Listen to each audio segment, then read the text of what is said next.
Important हैं, तो ध्यान से पूरी वीडियो देखिएगा। EVS practice set 4। चलिए स्टार्ट करते हैं। प्रश्न नंबर 1,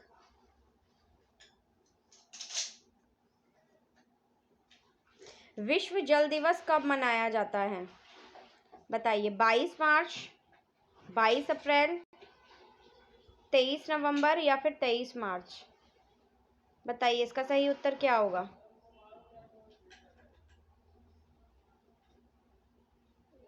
वीडियो को पॉज करिए और बताइए सही उत्तर इसका क्या होगा।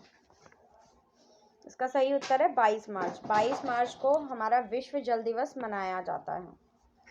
ठीक है, चलिए अगला प्रश्न। प्रश्न 2, निम्नलिखित में से कौन सा जल प्रसारित रोग नहीं है? हैजा, ट्यूबरक्लोसिस, टाइफाइड या हेपेटाइटिस? बताइए कौन सा जल प्रसारित रोग नहीं है, जल से नहीं होता है? वो है ट्यूबरक्लोसिस। ठीक है, बाकी सब जल प्रसारित है। चलिए अगले प्रश्न पर बढ़ते हैं। वर्षा जल संग्रहण क्या है? पानी का वितरण, प्रयुक्त जल का संग्रहण और भंडारण, वर्षा जल का जमाव और भंडारण, उपरोक्त सभी। बताइए क्या होगा सही उत्तर। सही उत्तर है सी, वर्षा जल का जमाव और भंडारण। चलिए आगे बढ़ते हैं। अगला प्रश्न, आर्सेनिक द्वारा जल प्रदूषण सर्वाधिक है?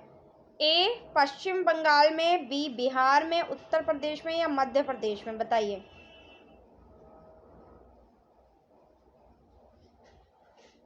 बताइए क्या हो जाएगा इसका सही उत्तर। पश्चिम बंगाल में। ठीक है, चलिए अपने अगले प्रश्न पर बढ़ते हैं।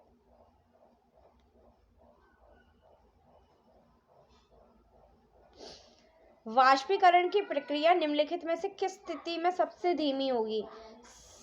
ऑप्शन ए, सतह क्षेत्र बढ़ता है लेकिन तापमान घटता है, सतह क्षेत्र घटता है लेकिन तापमान बढ़ता है, सतह क्षेत्र और तापमान दोनों में कमी, सतह क्षेत्र और तापमान दोनों में वृद्धि। तो इसका उत्तर सही हो जाएगा ऑप्शन सी, सतह क्षेत्र और तापमान दोनों में कमी। ठीक है, चलिए अगला प्रश्न, पहाड़ी क्षेत्रों में निम्नलिखित में से किस प्रकार की खेती मुख्य रूप से की जाती है? सिंचाई खेती, सीढ़ीदार खेती, आधुनिक खेती या मिश्रित खेती? बताइए इसका सही उत्तर क्या हो जाएगा। सीढ़ीदार खेती, ऑप्शन बी। चलिए अगला प्रश्न, मानवीय क्रियाओं के कारण होने वाले प्रदूषण को क्या कहा जाता है? मानव जनित प्रदूषण, कृत्रिम प्रदूषण, प्राकृतिक प्रदूषण, इनमें से कोई नहीं? बताइए। इसको बोलते हैं मानव जनित प्रदूषण। खरीफ फसलों को उगाने का सही मौसम कौन सा है? जून सितंबर, फरवरी जून, अक्टूबर नवंबर, अगस्त अक्टूबर? बताइए सही उत्तर क्या होगा। ऑप्शन ए, जून सितंबर। चलिए अगला क्वेश्चन, ISRO इसरो का पूरा नाम क्या है? बताइए। इसरो का पूरा नाम है option C, Indian Space Research Organisation. ठीक है, चलिए अगले प्रश्न पे चलते हैं। EVS की कक्षा में अवधारणाओं को समझाने के लिए कविता और कहानी कहना किस प्रकार सहायता करता है? बताइए। पाठ सुखद और रोचक बनाता है, स्थानीय और वैश्विक स्तर पर दुनिया की प्रकृति की कल्पना और अन्वेषण की क्षमता को बढ़ावा देता है, शिक्षार्थियों के बीच भाषा और सांस्कृतिक विविधता को देखभाल करता है, या फिर डी, सही दिशा में छात्रों की ऊर्जा को लगाता है? बताइए। इसका सही उत्तर हो जाएगा बी, स्थानीय और वैश्विक स्तर पर दुनिया की प्रकृति की कल्पना और अन्वेषण की क्षमता को बढ़ावा देता है। चलिए अगला प्रश्न, निर्माणात्मक मूल्यांकन का मुख्य उद्देश्य क्या होना चाहिए? बताइए। छात्रों की त्रुटियों को इंगित करना, अधिगम्य अंतराल का निदान करने और सुधारात्मक उपाय करना, छात्रों को उनके प्रदर्शन के अनुसार ग्रेड देना, अगली कक्षा में छात्र को प्रमोट करना? बताइए सही उत्तर क्या होगा इसका। अधिगम्य अंतराल का निदान करने और सुधारात्मक उपाय करना। चलिए अगला प्रश्न, प्राथमिक स्तर की अच्छी ईवीएस पाठ्यचर्या में होनी चाहिए क्या?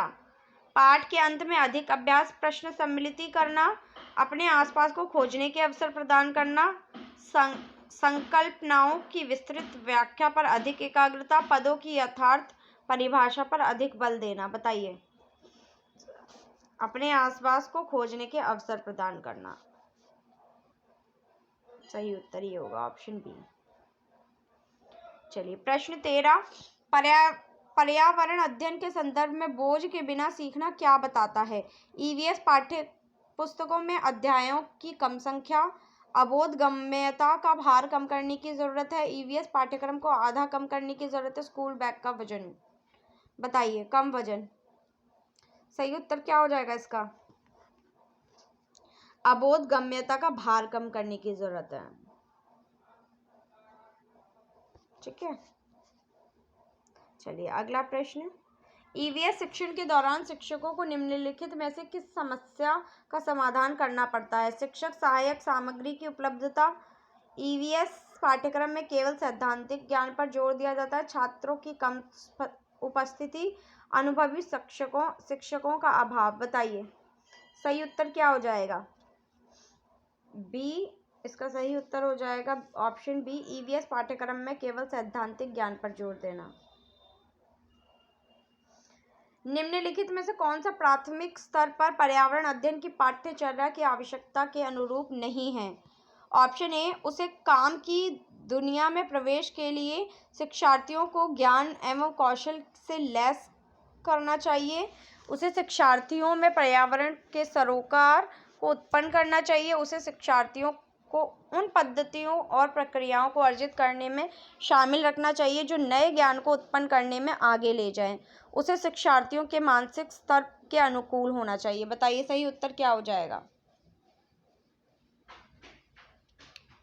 इसका सही उत्तर हो जाएगा ऑप्शन ए, उसे काम की दुनिया में प्रवेश के लिए शिक्षार्थियों को ज्ञान एवं कौशल को लैस करना चाहिए।